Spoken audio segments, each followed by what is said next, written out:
Hello दोस्तों, नमस्कार। स्वागत है एक बार फिर से हमारे चैनल पे एक नए वीडियो के साथ। जैसा कि आप लोग जानते हैं कि अभी हम लोग बात कर रहे हैं स्क्रबर के बिजनेस के बारे में। तो अभी जो हम सीरीज चला रहे हैं उसमें स्क्रबर के बिजनेस के बारे में A to Z बात करेंगे। अभी कल वाले वीडियो में हम लोगों ने बात किया था कि कैसे स्क्रबर के बिजनेस का मार्केटिंग किया जाए। एक दिन के अंदर में हमारे नंबर पे लगभग 50 से 100 लोगों का कॉल आ रहा है। अभी उससे रिजल्ट मैंने ये निकाला कि ज्यादातर लोग स्क्रबर का बिजनेस कर तो रहे हैं, लेकिन कुछ ही दिनों 2-1 महीने के अंदर में उनका बिजनेस बंद हो जा रहा है। कहीं न कहीं आप लोग जो लोग इस बिजनेस को कर रहे होंगे उन्हें ये बात समझ में आ रही होगी। जब आप ये वीडियो देख रहे हैं तो आपको लग रहा होगा कि मैं ये बात सच बोल रहा हूँ। तो 80% बिजनेस 2 महीनों के अंदर बंद हो जाता है। उसका मेन कारण क्या है? तो उसका मेन कारण ये है सही से मार्केटिंग का ना होना। यही उसका मेन कारण है। तो चलिए इस पे हम लोग बात करते हैं। पूरा विस्तार में बात करने से पहले मैं उन सभी भाइयों को सादर प्रणाम करना चाहता हूं जो हमारे इस चैनल पे आकर के हमारे चैनल को सब्सक्राइब किए, हमारे साथ जुड़े हैं, हमारे यूट्यूब परिवार से जुड़े हैं। उनका तहे दिल से मैं धन्यवाद करना चाहता हूं। और नए लोग जो भी इस वीडियो को देख रहे हैं प्लीज चैनल को सब्सक्राइब कीजिए, हमारे वीडियो को लाइक कर दीजिए अगर अच्छा लगा हो, आपको कभी काम आए तो। अदरवाइज कोई बात नहीं है। जिन लोगों को ये वीडियो अच्छा लगे वो जरूर लाइक कीजिए। चलिए हम बात करते हैं कि कैसे मार्केटिंग में को और अच्छे से किया जा सके। तो देखिए, बात यहाँ ये है कि अगर कोई नॉन प्रोफेशनल आदमी जो मार्केटिंग से ताल्लुकात नहीं रखता है वो अगर मार्केटिंग में जाएगा तो मान लीजिए ये स्क्रबर हमारा प्रोडक्ट है, इसे अगर वो जाकर के बेचेगा तो दुकानदार से जाकर के बोलेगा कि भैया ये हम स्क्रबर बेचने आए हैं, 10 रुपए की दे रहे हैं, आप प्लीज कुछ ऑर्डर दे दीजिए। वो दुकानदार बोलेगा कि आप 10 रुपए में दे रहे हैं, मुझे वो जिसे मैं पहले से ले रहा हूँ वो 7 रुपए में दे रहा है। अब भाई साहब इस पैकिंग का उसे 7 रुपए कॉस्टिंग भी नहीं आ रही, फिर भी सामने वाले दुकानदार बोल रहे कि नहीं वो तो मुझे दे रहे हैं, और आप लोगों को ये बात सही भी लगती है तो आप रिक्वेस्ट वगैरह करके किसी तरह से उन्हें 8 रुपए में मना के दे के आ जाते हो। लेकिन आप क्या कमाते हो? कुछ नहीं। तो या तो आप उस कंडीशन में आप अपना बिजनेस बंद कर लोगे या फिर बेनिफिट नहीं होगा आपको, तो आप ज्यादा दिन तक ऐसे भी नहीं टिकोगे। तो जो सेल्समैन होता है जिसका मेन काम है सेल्स बढ़ाना, वो प्राइस के साथ कंप्रोमाइज नहीं करता।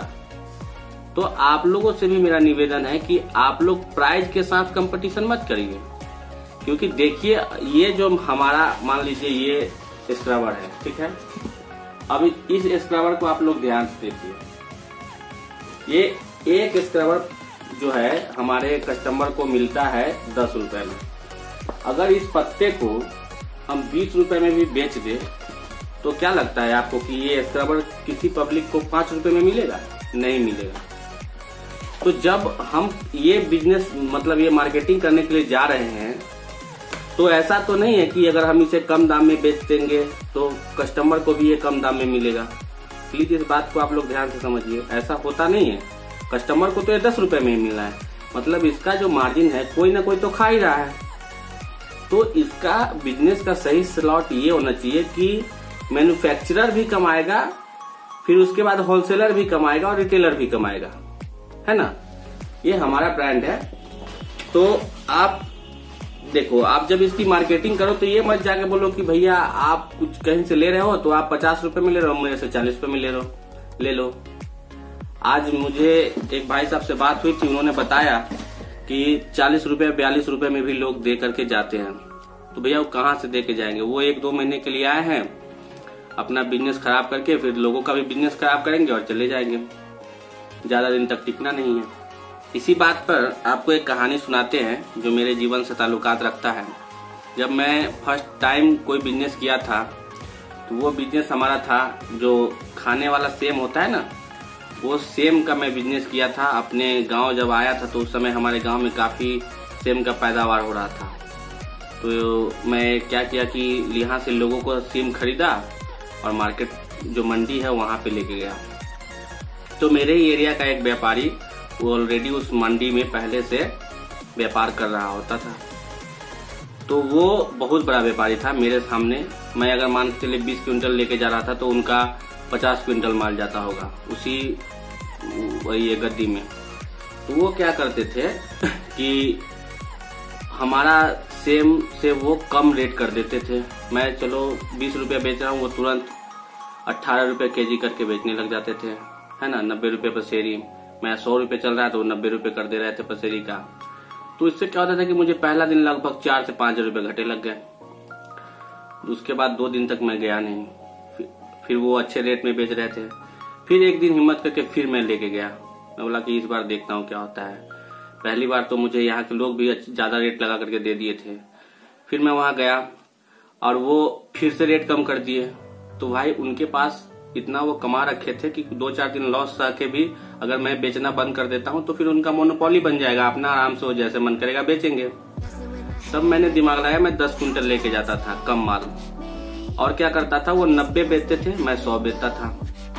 तब होता क्या था कि जो कस्टमर है वो जाता था और उनसे पूछता था रेट। फिर मुझे भी आके पूछते थे, आके मुझे बोलते भैया वो तो 190 रुपये पसेरी दे रहे हैं, आप 100 क्यों दे रहे हैं। मैं बोला जाइए 90 वाले ले लीजिए। एक ही दिन आपको बिजनेस करना है, हर रोज तो करना नहीं है भैया। मुझे तो 100 रुपये में ही देना है क्योंकि मेरा सीम अच्छा है, उसमें दगी नहीं है। बहुत तरह का बात हम उसको समझाते थे। और वो कस्टमर को कहीं न कहीं लगता था कि जब एक ही जगह का दोनों सीम है तो क्यों वो 90 को बेच रहा है, मुझे 100 में ये बंदा बेच रहा है। कहीं न कहीं प्रॉब्लम है उस सीम में। और फिर उससे पहले हमारा सीम बिकने लग गया था 10 रुपया ज्यादा में भी। बशर्ते मैं क्या करता था कि वहाँ खड़ा होता था अपना सीम बेचने के लिए और उस व्यापारी जो था वो आराम से बैठता था क्योंकि वो बड़ा व्यापारी था। और हर रोज उससे पहले बेच करके मैं गाँव वापस आता था। मेरा पहला बिजनेस वही था। मैं अच्छा खासा पैसा 1 साल में उसमें कमाया था। एक सीजन में मतलब 2-3 महीने का होता है। फिर मैं ये बिजनेस स्टार्ट किया था। तो कंपटीशन का मतलब ये नहीं होता है कि आप रेट कम कर दो। पहला बात, आप रेट वही रखो जो आपको मार्जिन सेट करने के बाद आता है, चाहे आपका माल बिके अदरवाइज मत बिके। मार्केटिंग का मतलब ये होता है कि हम जाएंगे तो भैया हमारे पास ये सामान है स्क्रबर। देखिए हमारे स्क्रबर जो है 430 ग्रेड का स्क्रबर है। इसमें एक 410 भी आता है, 420 भी आता है, एक GI भी आता है। जो GI वाले लेंगे तो आपको 40 रुपए में भी पत्ते देके जा सकते हैं। लेकिन उससे क्या होगा कि महिलाएं जब घर में उससे बर्तन साफ करेंगी तो हाथ उनका कट जाएगा, है ना। तो हमारा पेस्टिंग देखिए कितना बढ़िया है। ये पेस्टिंग आप कितना भी दिन रखेंगे खराब नहीं होगा, है ना। कितना भी दिन रखेंगे खराब नहीं होगा। ये मेरा जो है वो 430 ग्रेड का क्वालिटी है। आप कहेंगे तो मैं इसे निकाल के दिखा दूंगा, आप एक देखिए। और आपके पास जो पहले से उनसे मिला है मेरा बेहतर क्वालिटी है। प्लस मेरा सीट भी बहुत अट्रैक्टिव है, आपको अच्छा मार्जिन मुनाफा देके जाएगा। इसके जितने भी अप्स एंड डाउन्स है वो आप दुकानदार के साथ शेयर कीजिए, तब जाके आपसे वो कनेक्ट करेंगे। बात करते हैं इस प्रोडक्ट के बारे में। तो इस प्रोडक्ट का भी यही कहानी है कि भैया ये जो प्रोडक्ट हमारा देखिए पेस्टिंग एकदम झकास है।